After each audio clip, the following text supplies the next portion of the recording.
और सुदीप जी को धन्यवाद इतना अच्छा इंट्रोडक्शन देने के लिए। अभी आपने जो है सुना वैक्सीन का कैसे जो है खोज हुई और कैसे जो है हम उससे बच रहे हैं बहुत सारी बीमारियों से।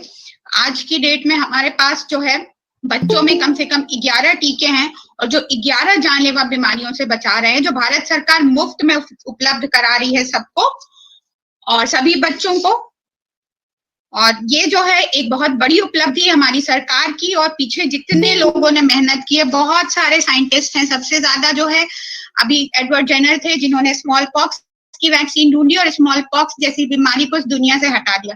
दूसरे जो है वो सेबिन और सार्क थे जिन्होंने पोलियो की वैक्सीन ढूंढी, और पोलियो भी लगभग पूरे विश्व से खत्म हो चुका है, एक दो देशों को छोड़ के जो कि हमारे पड़ोसी ही हैं।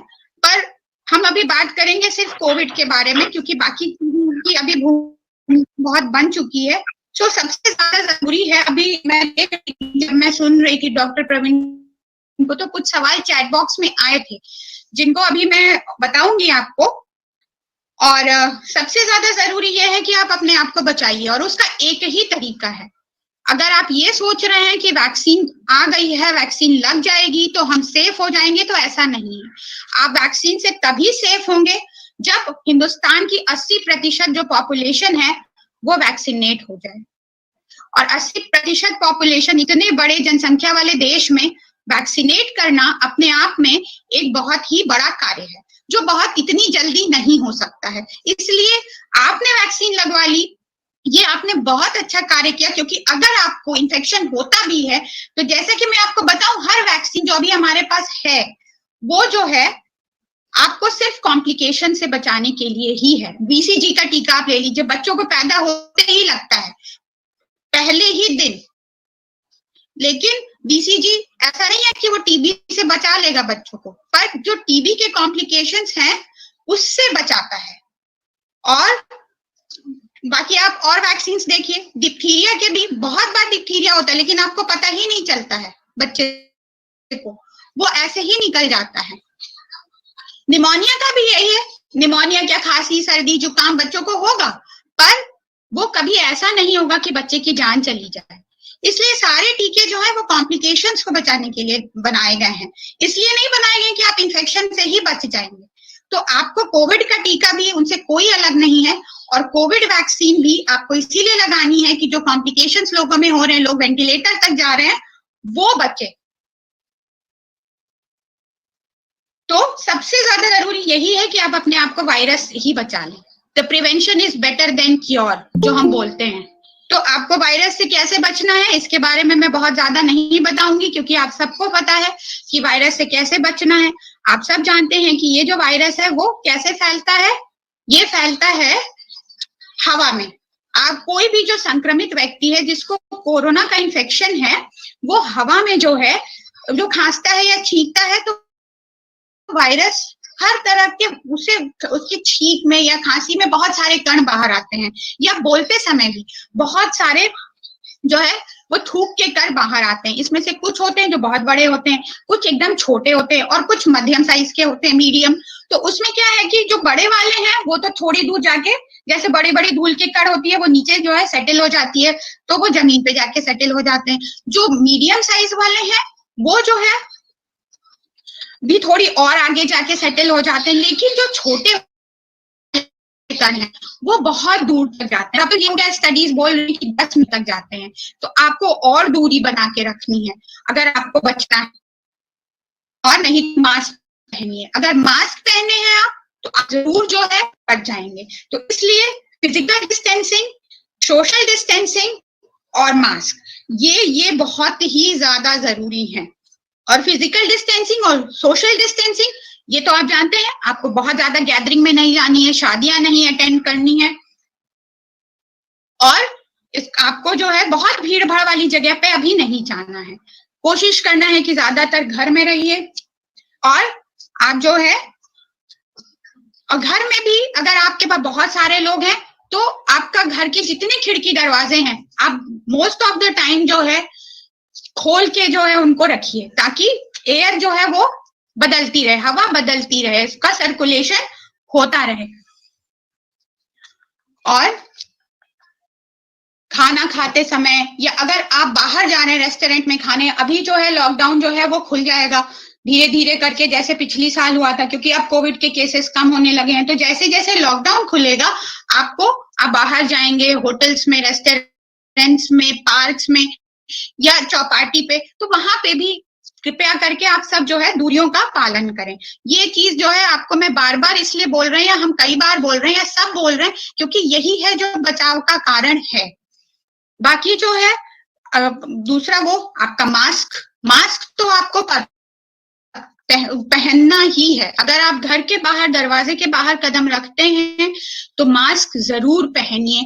और अभी तो ये कहा जा रहा है कि आप 2 मास्क पहनिए, क्योंकि 2 मास्क इसलिए कि आपको एक मास्क में हो सकता है कि वो ढीला हो, आपके साइज का ना हो, तो वायरस जो है आपको पूरी तरह सुरक्षा देने के लिए 2 मास्क पहनना है। और पूरा जो है नाक से लेके थोड़ी तक एकदम पूरी ढकी हुई होनी चाहिए। जब आप मास्क पहन रहे हो तो बाहर निकल रहे हो तो 2 मास्क पहने। और आप अब मास्क को चेक कैसे करेंगे कि आपके लिए ये सही है कि नहीं? जब आपने मास्क पहना तो आप आराम से सांस लेके देखिए कि आप उसमें सांस ले पा रहे हैं कि नहीं ले पा रहे हैं अच्छे से। तो आप जो है अच्छे से पहले जो है चेक करिए, ऐसे ऐसे आराम से सांस लेके। अगर आप अच्छे से सांस ले पा रहे हैं तो मास्क ठीक है आपका। साथ में आप अपने हाथ, जब आप सांस ले रहे हो तो अपनी उंगलियां उसके साइड पे रख के फील करें कि हवा कहीं से निकल तो नहीं रही है बहुत। तो इसका अगर निकल रही है तो इसका मतलब आपका मास्क ढीला है। अगर ढीला है तो आप उसे टाइट करें, या फिर उसके ऊपर एक थोड़ा उससे छोटी साइज का मास्क पहने, जिससे कि वो आप पूरा जो है आपके एकदम फिट हो जाए वो, और कहीं से भी हवा लीक ना हो। बच्चों में 2 साल के ऊपर के सब बच्चों में रिकमेंडेशन आ गया है कि मास्क पहनना है। बहुत अच्छा मास्क जो है वो अभी कनेक्ट नहीं हो रहा है, पुअर कनेक्शन। इसमें लाइट जला देता है, लाइट जलाने को बोला था, पंखा बंद करने को नहीं। हेलो, आवाज आ रही है? आ रही। हाँ,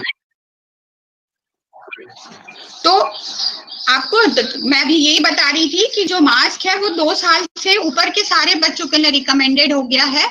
और कल तो मैंने एक वीडियो भी देखा कि 9 मंथ्स ओल्ड छोटा सा बच्चा वो मास्क पहन के जो है वो किसी अपने डॉक्टर के पास गया है वैक्सीनेशन के लिए, और वहां पर डॉक्टर कोशिश कर रहे हैं कि उसके मास्क को हटाया जाए, तो वो उसको हटाने भी नहीं दे रहा है।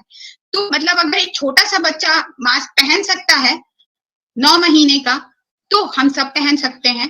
तो इसलिए जो है आप कोशिश करें कि मास्क पहने, और जब भी बाहर निकले मास्क पहने। और उसके बाद जो है वो हाइजीन, सफाई, ये बहुत जरूरी है। हाथ धोते रहें, हाथ धोना बहुत जरूरी है। आप सब जानते हैं कि हाथ को कैसे धोना है।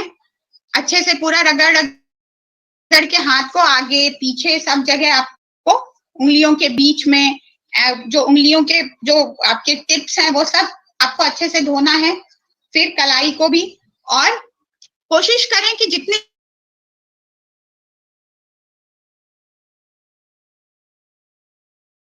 चीजें हो गई, मास्क पहनना, दूरी बना के रखना और हाथ धोना, घर से बाहर कम निकलना, भीड़ भाड़ में नहीं जाना, ये सारी चीजें जो है आपको फॉलो करनी है, तब आप कोरोना से बच पाएंगे। उसके साथ जो है ये कॉम्प्लीमेंट है कि वैक्सीन। और आपको मैं बताऊं तो कोविड वैक्सीन जो है वो शायद ऐसी वैक्सीन पहली वैक्सीन होगी जो इतनी जल्दी बनाई गई है, क्योंकि एक वैक्सीन जब बनती है तो उसमें समय बहुत ज्यादा लगता है वैक्सीन को बनाने में। कोविड ही ऐसी वैक्सीन है जो हमने 1 साल के अंदर फटाफट इसको तैयार कर ली है। तो आप अपनी जो है इसको किस्मत को बहुत अच्छा मानिए कि आपको वैक्सीन इतनी जल्दी मिल रही है इस बीमारी से बचने के लिए। तो अभी आपको बताया गया, वैक्सीन की पूरी हिस्ट्री बताई डॉक्टर प्रवीण ने। तो अब हम लोग जानते हैं कि वैक्सीन है क्या। वैक्सीन एक ऐसा जो है आप कह सकते हैं कि ऐसी चीज है जो आपकी जो प्रतिरक्षा प्रणाली है, जिसको हम इम्यूनिटी कहते हैं, आजकल बहुत है कि अपनी इम्यूनिटी करो, स्ट्रॉन्ग इम्यून बूस्टर्स लो, तो जो आपकी इम्यूनिटी है, जो प्रतिरक्षा प्रणाली है, जो लड़ने से, उसको पूरा जो है और वो एक्टिवेट कर देता है, प्रतिरक्षा प्रणाली को एकदम बढ़ा देता है ये, जिससे कि एक पर्टिकुलर जिस बीमारी के लिए आपने वैक्सीन ली है, उस बीमारी से आपके शरीर की लड़ने की क्षमता जो है वो बहुत बढ़ जाती है, इसीलिए इसको बनाया जाता है। इसमें जो है उसी उसी कीटाणु का उपयोग किया जाता है जिसकी बीमारी से हम बचाना चाहते हैं। तो उसमें वो कीटाणु कैसे यूज कर सकते हैं? अब हम सीधे कीटाणु तो नहीं दे सकते हैं, क्योंकि फिर वो बीमारी हो जाएगी इंसान को। तो उस कीटाणु को या तो कमजोर बना दिया जाता है, बहुत सारे जो है वो रहते हैं कि कीटाणु सिर्फ और सिर्फ आपके शरीर में जाके आपकी प्रतिरक्षा प्रणाली को जो है वो स्टिमुलेट कर देगा, एक्टिव कर देगा, लेकिन उसकी बीमारी के सिम्टम्स नहीं करेगा, उसको इतना कमजोर बना दिया जाता है। क्योंकि जो कीटाणु होते हैं ना, उनमें दो चीज होती है, एक होती है कि वो किस स्पीड से अपने आप को बढ़ाते हैं, और दूसरी होती है विरुलेंस। तो जो विरुलेंस है उसको कम कर दिया जाता है। उसकी विरुलेंस जितनी ज्यादा जिसकी होती है, मतलब रोग को शरीर में पहुंचाने की क्षमता जितनी ज्यादा किसी कीटाणु की होती है, वो उतना ज्यादा जो है घातक होता है और उतनी ज्यादा सीरियस बीमारी कराता है। तो हमें क्या करना होता है, जब वैक्सीन में उसकी विरुलेंस को एकदम खत्म कर देना है या कम कर देना है, लेकिन जो उसकी प्रजनन की क्षमता है, जिससे वो अपने आप को रिप्रोड्यूस करता है, वो रह जाती है।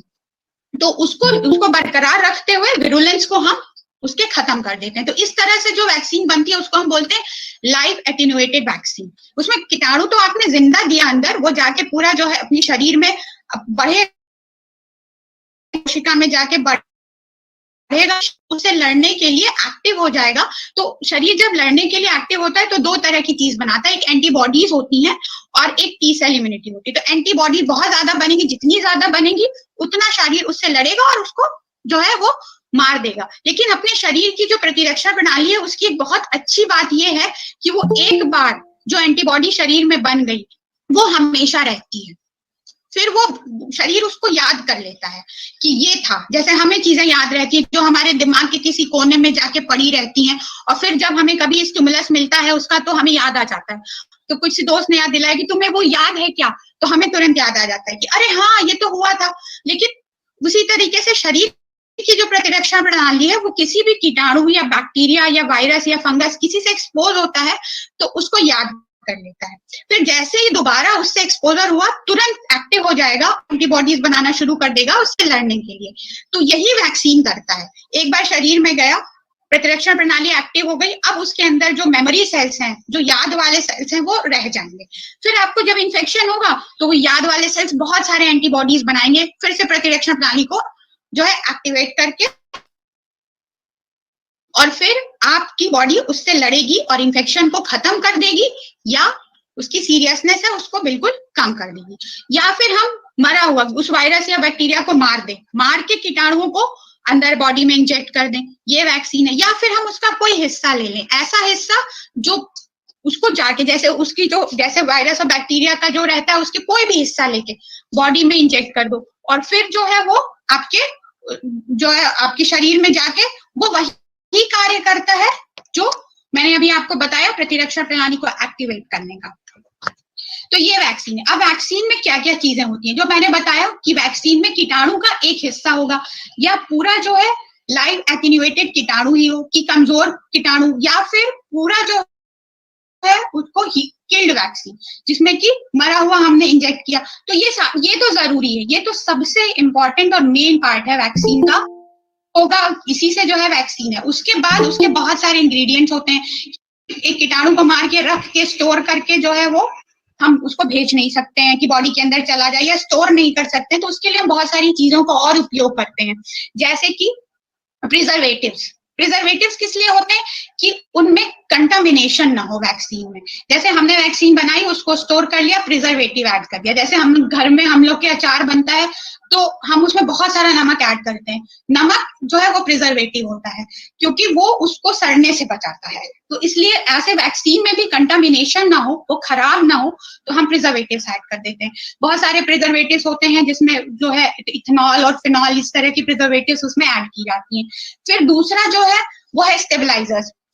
कि हमने जो चीजें मिला के वैक्सीन बनाई है, तो वो सारी चीजें, ऐसा ना हो कि हमने उसको बना के रख दिया तो सारी चीजें अलग अलग दिखने लगी, सारी चीजें अलग हो जाएं तो फिर वो वैक्सीन खराब। तो इसलिए स्टेबलाइजर्स होते हैं कि सारी चीजों को एक साथ बाइंड करके रखें, उसमें प्रिजर्व जो है वैक्सीन के जितने पार्ट्स हैं उसको एकदम बाइंड करके रखें, स्टेबलाइज्ड रखें उसको। सरफेक्टेंट्स होते हैं वो भी इसी में हेल्प करते हैं कि मिक्स रहे सारी चीज आपस में, ऐसा ना हो कि कोई अलग दिख रहा हो कोई अलग दिख रहा हो। हमने वैक्सीन रख दी तो पता चला कि उसके अंदर जो कण है वो नीचे बैठ गए और जो उसका लिक्विड पार्ट है वो ऊपर दिखने लगा। तो ये नहीं होना चाहिए। कुछ वैक्सीन है पाउडर्ड फॉर्म में आती है, जैसे अभी कोक वैक्सीन है वो सब लिक्विड फॉर्म में आ रही है, लेकिन बीसीजी का वैक्सीन है वो पाउडर होता है, और मीजल्स का वैक्सीन है वो भी पाउडर होता है। तो इनमें हम डाइल्यूएंट ऐड करते हैं, जैसे कि साफ पानी, एकदम स्टेराइल वाटर या नॉर्मल सलाइन। तो ये जो वैक्सीन होती है उनमें डाइल्यूएंट की जरूरत पड़ती है। और एक चीज होती है उसमें एडजुवेंट। एडजुवेंट क्या होता है कि वो उसकी, जो मैंने बोला कि जो वैक्सीन की ताकत है आपकी प्रतिरक्षा प्रणाली को एक्टिवेट करने की, वो और बढ़ा देती है। तो एडजुवेंट इसीलिए ऐड किया जाता है। जैसे डिप्थीरिया, वो काली खांसी और पर्टूसिस टेटनस की जो वैक्सीन है उसमें एडजुवेंट होता है एल्युमिनियम। क्या होता है कि आपने जहां इंजेक्शन लगाया वहां जो है वो वैक्सीन पड़ी रहेगी और धीरे धीरे शरीर उसको एब्जॉर्ब करेगा, धीरे धीरे जो है वो आपकी प्रतिरक्षण प्रणाली को और मजबूत करती जाएगी और एक्टिवेट करती जाएगी।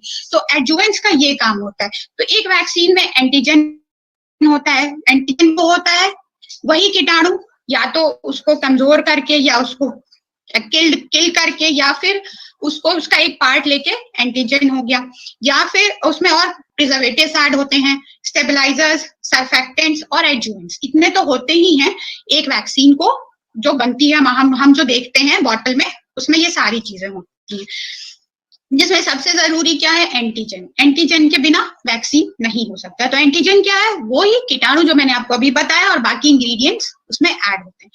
अब एक वैक्सीन जब बनती है, इन्होंने ये बना लिया एंटीजन और ये सब मिला के एक वैक्सीन तो बना लिया। अब उसको वो कितना कारगर सिद्ध होगा उसके लिए वो 4 फेजेस से होके गुजरता है, तब वो पब्लिक को दिया जाता है।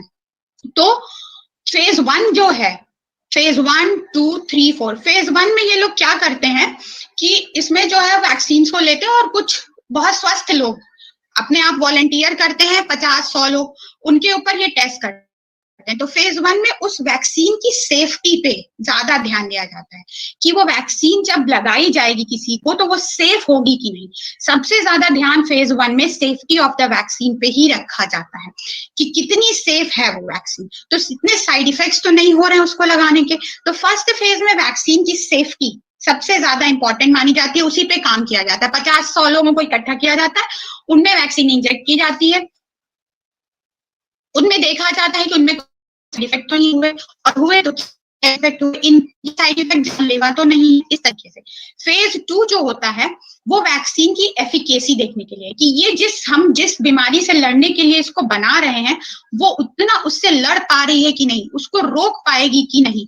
तो फेज 2 में जो है और बढ़ के आ जाते हैं लोग, जैसे 100 से 1000 लोग आ गए, तो उनमें जो है एफिकेसी ऑफ द वैक्सीन को टेस्ट करते हैं और साथ में सेफ्टी भी देखते हैं।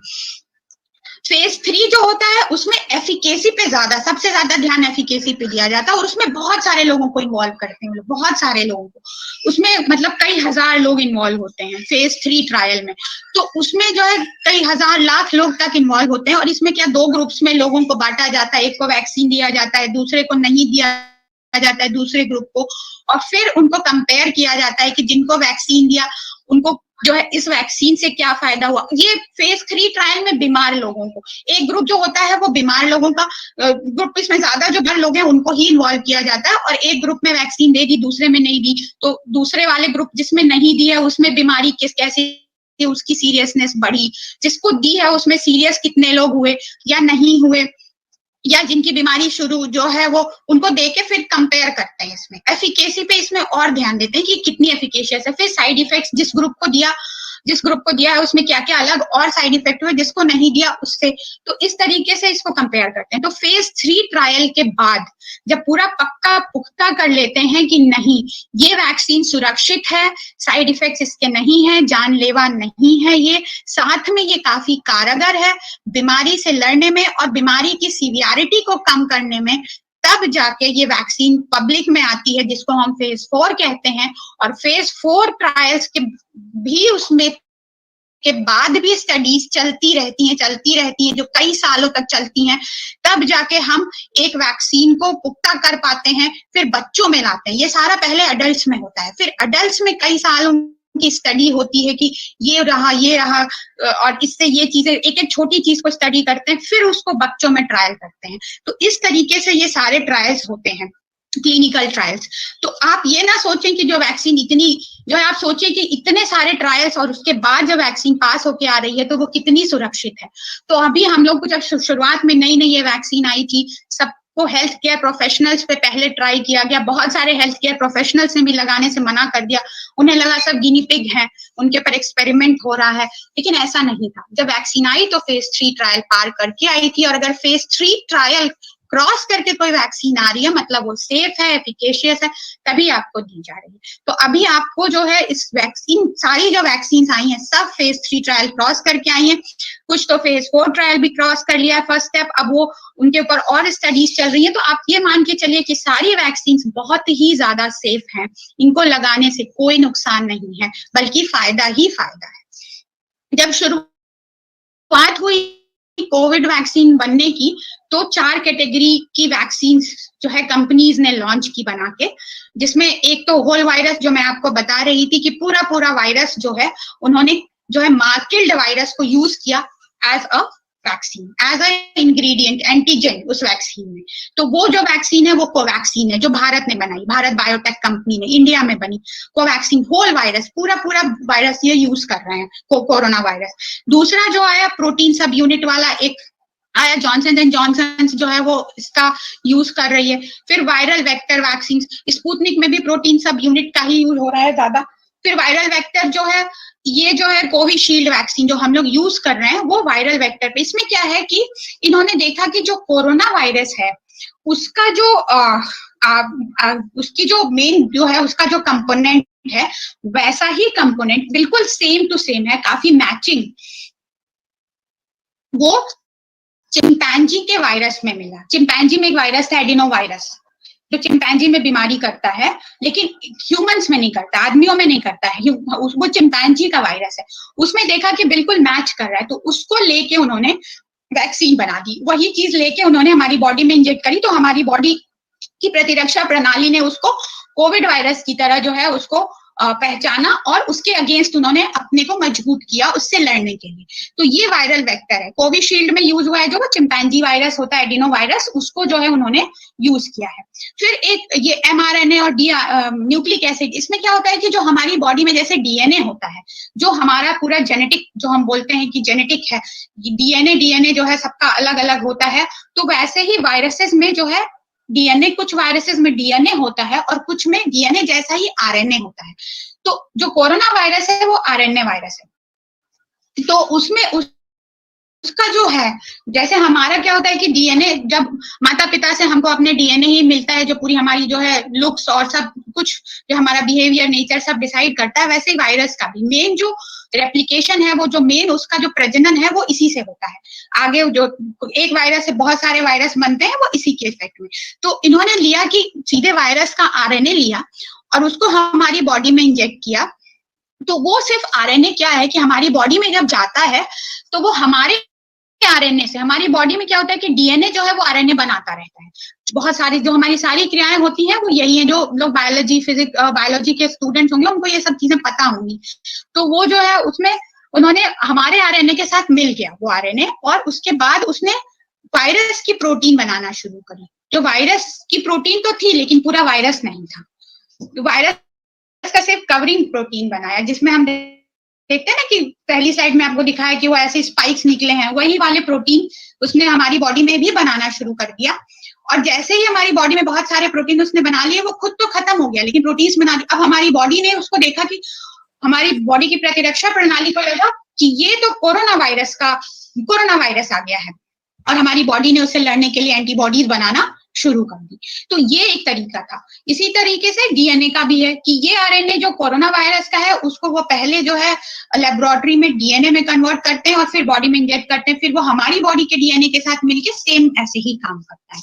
तो ये सारा जो है 4 तरीके की वैक्सीन इन्होंने बनाई, जिसके बहुत सारी कंपनीज ने बनाई। तो कई तरह की वैक्सीन, जब क्लिनिकल ट्रायल शुरू हुआ फेज 1 तो बहुत सारी वैक्सीन थी, बहुत लंबी लिस्ट थी कोविड की वैक्सीन की। लेकिन फेज 3 ट्रायल तक जाते जाते कुल मिला के 7-8 वैक्सीन ही बची।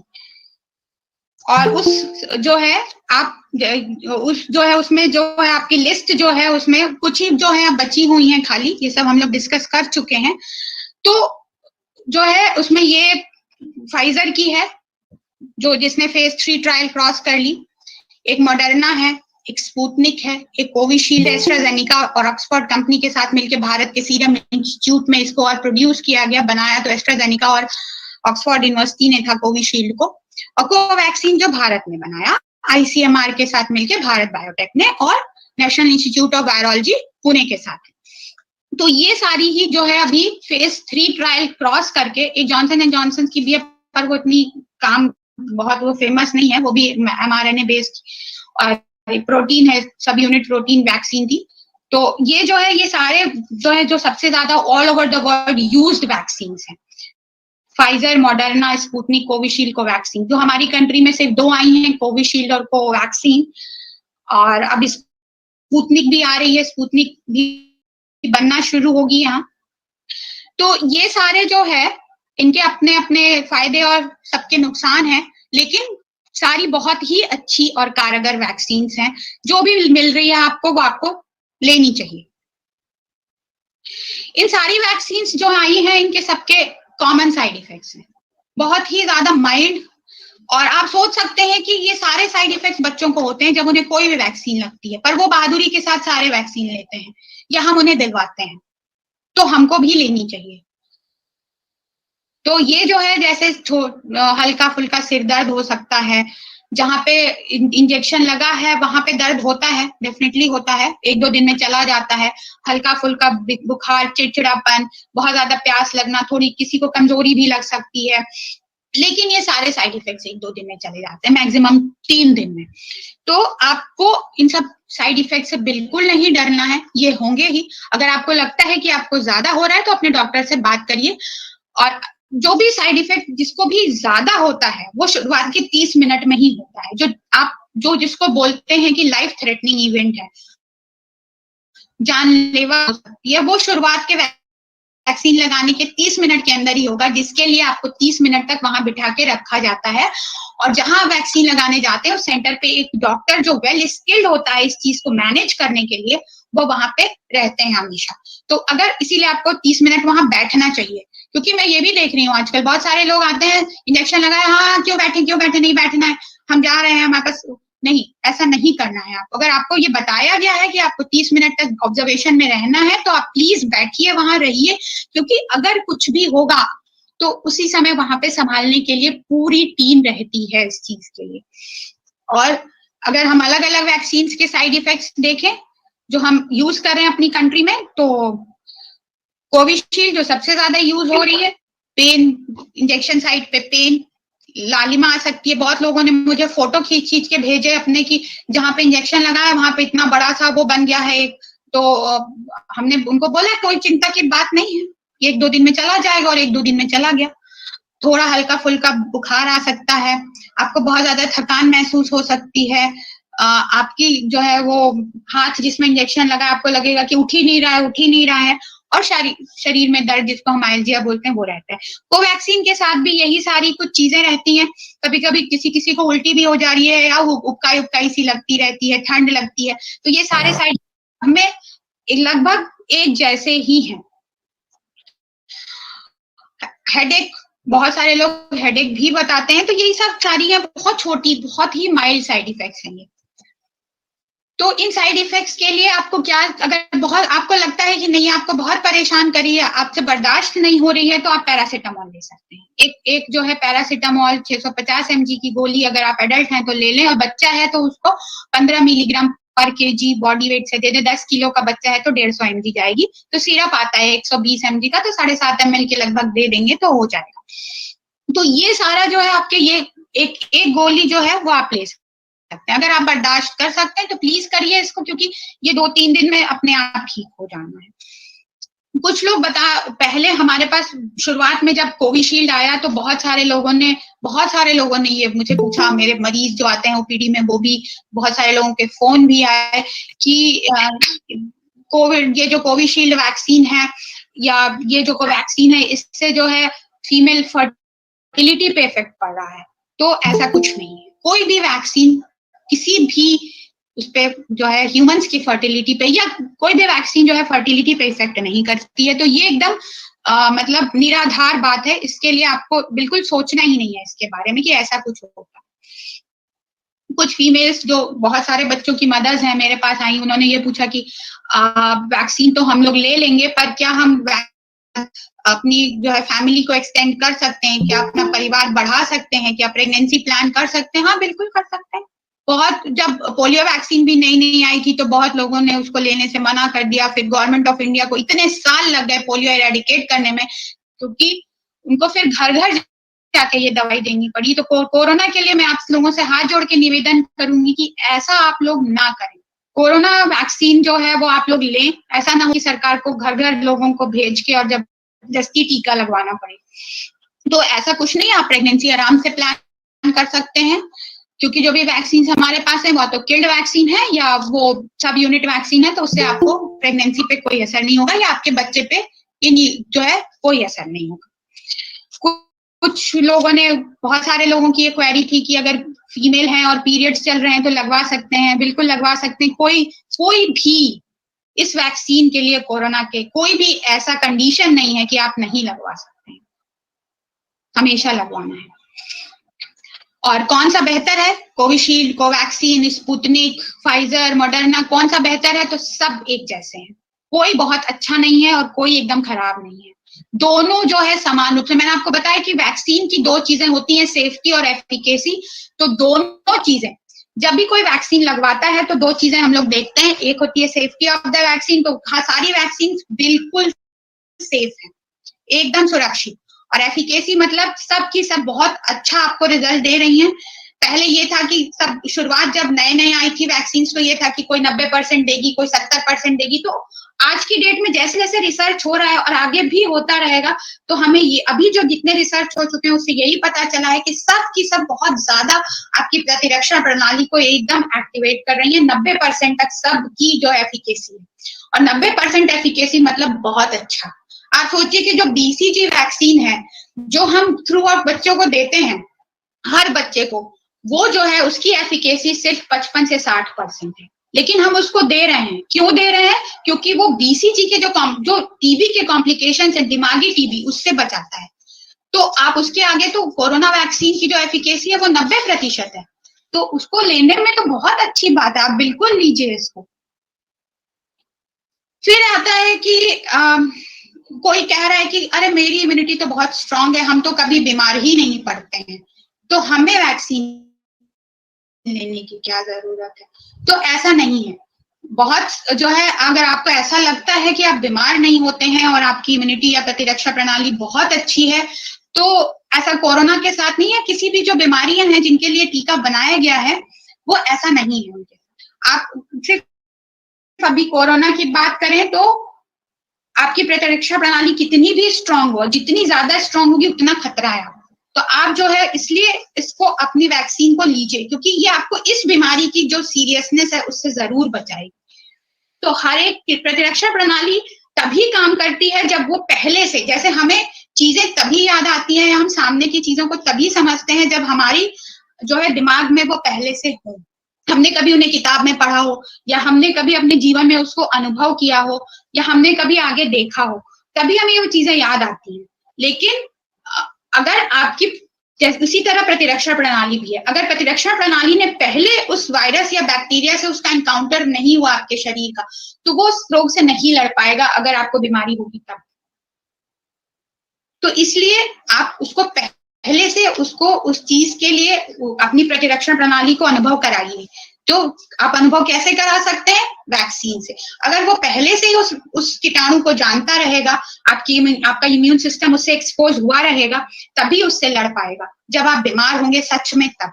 तो इसीलिए वैक्सीन बनाई जाती है। कोई ये सोच के पता चले कि अभी कोरोना हो गया और प्रतिरक्षा प्रणाली नहीं लड़ पाई, तो जैसा कि बहुत लोगों के साथ हो रहा है, तो क्या होगा फिर? या तो बहुत सीरियस हो जाएंगे या कुछ और मतलब अनहोनी हो सकती है। तो उससे बचने के लिए कि अपने शरीर की इम्यून सिस्टम को पहले से ही उस वायरस या बैक्टीरिया से एक्सपोज करा लो, ताकि उसको हमेशा याद रहे कि ये कोरोना वायरस है, इससे हमें ऐसे लड़ना है और इससे हमें बहुत ज्यादा एंटीबॉडीज बना के लड़ना है।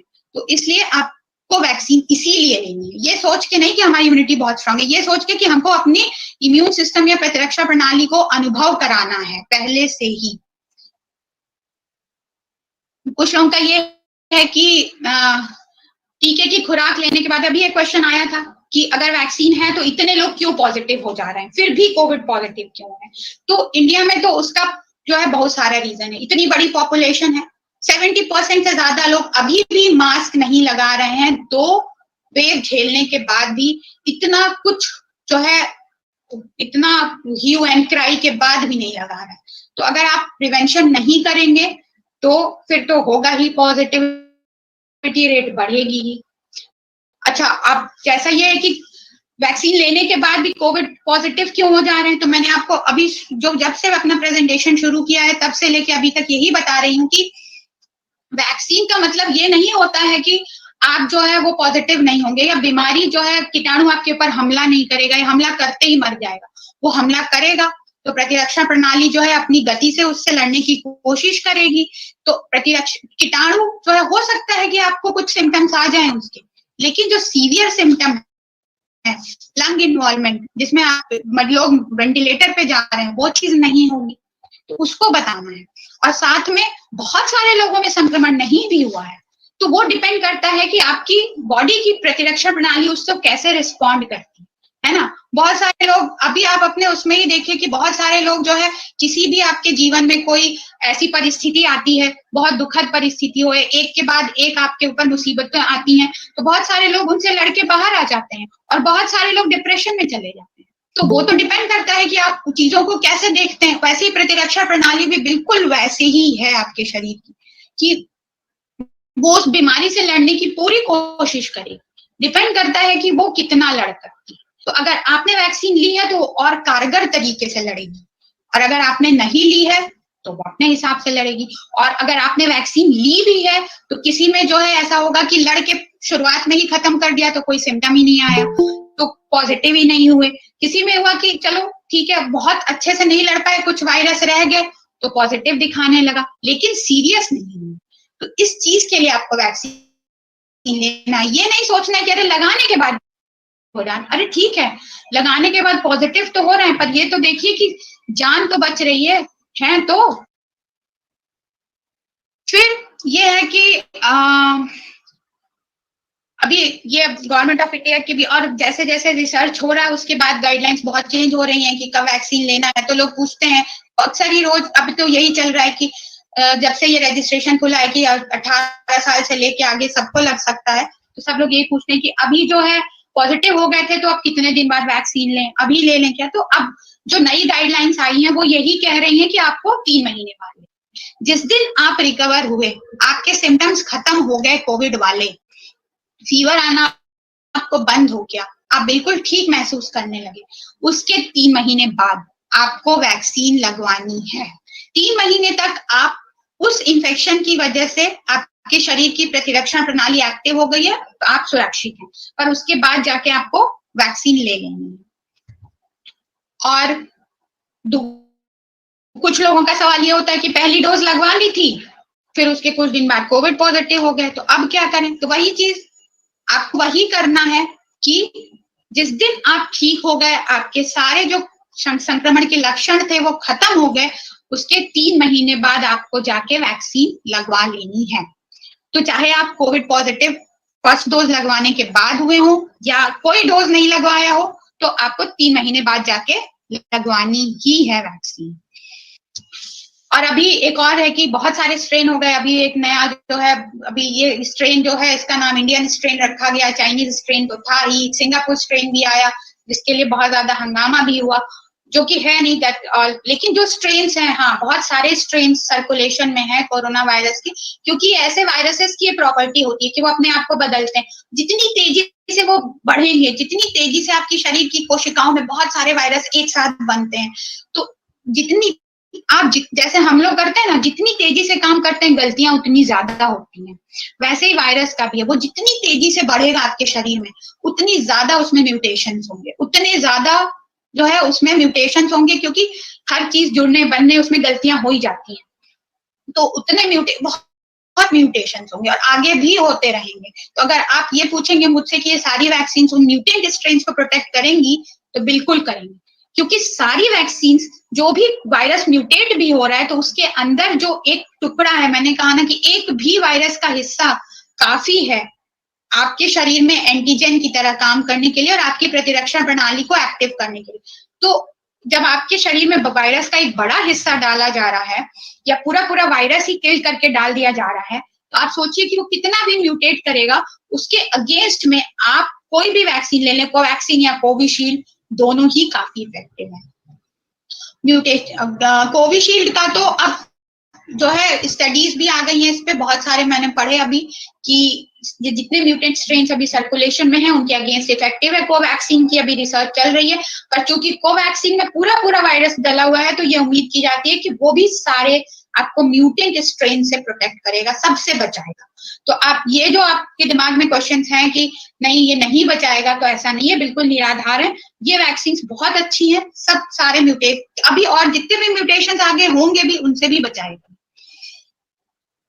और टीका लगवाने के कितने दिन बाद में ये सोच सकते हैं क्या? आप लोग पूछते हैं कि हम कितने दिनों बाद जो है वो सेफ हो जाएंगे, तो मैं बोलूंगी 2 से 3 हफ्ते के बाद आप सेफ हैं दूसरी डोज के।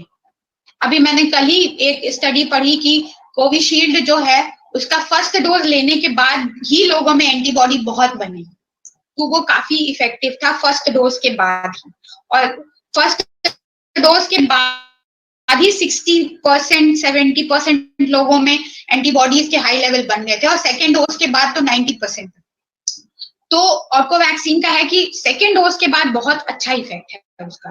तो आप सेकेंड डोज लेने के 2 से 3 हफ्ते के बाद मान के चलिए कि आपकी बॉडी की प्रतिरक्षा प्रणाली ने बहुत अच्छा काम किया है और आप कोरोना से लड़ने के लिए एकदम तैयार हैं। अब ये है कि जो लैक्टेटिंग मदर्स हैं, जो माँ अपने बच्चों को दूध पिलाती हैं, तो अभी तक पिछले कुछ समय तक ये था कि नहीं ये लोग अभी वैक्सीन नहीं ले सकते हैं क्योंकि इन पे ट्रायल्स नहीं हुए हैं। लेकिन अब क्या है, 2-3 दिन पहले ही बदला कि नहीं, लैक्टेटिंग मदर्स जो है, जो अपने बच्चों को दूध पिला रही हैं, वो वैक्सीन लगवा सकती हैं, उनमें बहुत सेफ है। क्योंकि वो वैक्सीन अगर लगवाएंगी होगा कि उनकी प्रतिरक्षा प्रणाली जो है वो कोविड के अगेंस्ट लड़ने के लिए एंटीबॉडी तो बना लेगी और वो एंटीबॉडी जो है माँ से बच्चे को जाएगी। तो ये क्या है कि दोनों का फायदा हो रहा है, माँ का भी और बच्चे का भी। तो इसलिए जो लैक्टेटिंग मदर्स हैं वो जरूर जाके ये टीका लगवाएं, बहुत जरूरी है उनके लिए, क्योंकि वो अपना भी फायदा कर रही है और अपने बच्चे का भी फायदा कर रही है। तो उनके बच्चे भी सुरक्षित, वो भी सुरक्षित। तो इसलिए जो स्तनपान कराने वाली माएँ हैं वो जो है बिल्कुल जाके आराम से एकदम टीका लगवाएं। कुछ हमारे तो सारे जो है अपने बच्चों के पेरेंट्स हैं, बच्चे ही आते हैं मेरे पास, तो उनके लिए भी बहुत, उनके माता पिता काफी चिंतित रहते हैं, क्योंकि कोरोना में क्या हुआ है कि सारे हॉस्पिटल्स जो है वो कोविड या तो कोविड का इलाज कर रहे हैं या कोई इलाज नहीं। तो आप इस समय तो सिर्फ इलाज मिल रहा है कोरोना का या किसी भी चीज का नहीं। तो ऐसा है कि फिर लोग के टीकाकरण भी काफी जो है इस पिछले 2 सालों में मैंने देखा है कि टीकाकरण जो है उसको काफी कमी आ गई उसमें, क्योंकि लॉकडाउन हो जाता है, लोग घर से निकल नहीं पाते हैं, बच्चे नहीं निकलते हैं। तो लेकिन कि अगर आपको जब भी मौका मिले आप टीकाकरण अपने बच्चे का जो है वो पीछे नहीं हटने दें, जरूर करवाएं। अगर आपको मौका मिलता है एक सुरक्षित जगह पे, एक सुरक्षित हॉस्पिटल में जहां भीड़ भाड़ ना हो, वहां जहां पे अच्छी खासी फिजिकल डिस्टेंसिंग होती हो और नॉन कोविड हॉस्पिटल हो जहां कोरोना के पेशेंट्स नहीं होते हो, आप जरूर जाएं, अपना वैक्सीन लगवाएं। या जहां कोविड के मरीज जिस हॉस्पिटल में अलग हैं, नॉन कोविड अलग हैं, तो आप बिल्कुल वहाँ जाके सेफली वैक्सीन लगवा सकते हैं अपने बच्चों को, जो आपका शेड्यूल्ड टाइम है उस टाइम। कुछ पेरेंट्स कहता है कि बच्चा, अभी तो बच्चे भी बहुत कोविड पॉजिटिव हो रहे हैं और थर्ड वेव तो खैर उन्हीं को डेडिकेटेड ही है, प्रिडिक्शन यही है कि नहीं थर्ड वेव में बच्चे बहुत ज्यादा सफर करेंगे, पर अभी भी कर रहे हैं, लेकिन उनमें जो संक्रमण है वो काफी जो है वो कम क्षमता वाला है, माइल्ड है। तो बच्चों में अगर मान लीजिए कोई बच्चा है वो संक्रमित हो गया है कोविड से और उसका टीकाकरण कराना है और वो अब एसिम्प्टोमेटिक है, मतलब उसका कोई सिम्टम नहीं है, फीवर कुछ नहीं है, तो 2 हफ्ते बाद आप आराम से उसका जो शेड्यूल टीकाकरण है, जो वैक्सीन उसकी लगनी है, वो आप जाके आराम से लगवाएं। ये बहुत जरूरी है। लेकिन अगर मान लीजिए कि आपका बच्चा कोविड पॉजिटिव हुआ था और उसको काफी गंभीर जो है संक्रमण हो गया, जिसमें उसको स्टेरॉइड लेनी पड़ी या रेमडेसिविर, टोक्लिजुमाब जैसी ड्रग लेनी पड़ी, तो देनी पड़ी डॉक्टर को, तो उस केस में आपको 3 महीने या मतलब 3 महीने का कम से कम आपको रखना है कि 3 महीने बाद ही टीकाकरण कराना है। तो अगर बच्चा बिल्कुल ठीक था या तो हल्का फुल्का खांसी जुकाम बुखार था तो 2 हफ्ते बाद करा सकते हैं, लेकिन अगर सीरियस था तो 3 महीने बाद। कुछ लोगों का ये पूछना होता है कि एक डोज तो हमने फाइजर की ले ली, दूसरी क्या मॉडर्ना की ले ली, या ले सकते हैं क्या? तो ऐसा नहीं होना चाहिए। अगर आप जानबूझ के ले रहे हैं तो प्लीज मत लीजिए, और आप जिस कंपनी की पहली डोज लिए थे उसी कंपनी की कोशिश करें कि दूसरी डोज लें। ऐसा आप बिल्कुल अपने जानने में तो नहीं करें। मैं आपसे यही रिक्वेस्ट करूंगी कि जो अगर आपने पहली कोविशील्ड ली थी तो दूसरी कोविशील्ड लीजिए, पहली कोवैक्सीन ली थी तो दूसरी भी कोवैक्सीन लीजिए, पहली फाइजर ली तो दूसरी भी फाइजर लीजिए। अगर मान लीजिए गलती से कहीं ऐसा हो गया, आपको नहीं जानकारी थी कि आपने पहली जो है वो एक कंपनी की ली, दूसरी दूसरे कंपनी की ले ली, तो कोई बात नहीं है, कुछ नहीं होगा, इससे कोई फर्क भी नहीं पड़ता है, क्योंकि शरीर तो एंटीजन से लड़ता है ना, बाकी की चीजें तो है, एंटीजन तो सबका सेम ही है लगभग, तो जो उसमें गया है, जो वायरस का टुकड़ा या वायरस पूरा गया, वो तो सब में सेम है, चाहे कोई भी वैक्सीन हो, लेकिन कोशिश यही होनी चाहिए कि आपकी दोनों वैक्सीन सेम कंपनी की। ये पूछ रहे हैं कि Covid vaccine long term protection provide करेगा कि नहीं, तो अभी तक जितनी रिसर्च हुई है या जितना हमने सारी स्टडीज पढ़ी, उसमें यही है कि कोवैक्सीन की तो बहुत अच्छी आई थी कि वो 1 साल तक तो आपको प्रोटेक्ट करेगा लगने के बाद, 6 महीने से 1 साल तक। कोविशील्ड कोवैक्सीन अभी रिसर्च चल रही है, अभी तो मान के चलिए आप अगर आपने वैक्सीन ले ली है तो आप अगले 1 साल तक प्रोटेक्टेड है। अब उसके आगे क्या होगा वो रिसर्च पता चलेगा, रिसर्च से ही चल रही है कि क्या ये जो इम्यूनिटी है जो हमको मिली है प्रतिरक्षा, वो जो है बढ़ती जाएगी क्या समय के साथ, या वो शरीर में मेमोरी सेल्स की तरह हमेशा रहेगी, कभी हमको इन्फेक्शन हुआ तो वो फिर से एक्टिवेट हो जाएगी, ऐसा होगा क्या, इस पे रिसर्च चल रही है। जैसे हेपेटाइटिस बी वैक्सीन है, बच्चों को एक बार लग जाती है बचपन में, 3 जो है उनकी टोटल 4 डोजेस लग जाती हैं, हम लोग जो बड़े हैं वो भी एक बार ही लगवाते हैं 3 डोज, तो वो 3 डोज के बाद हेपेटाइटिस बी जीवन में फिर किसी को नहीं लगती है।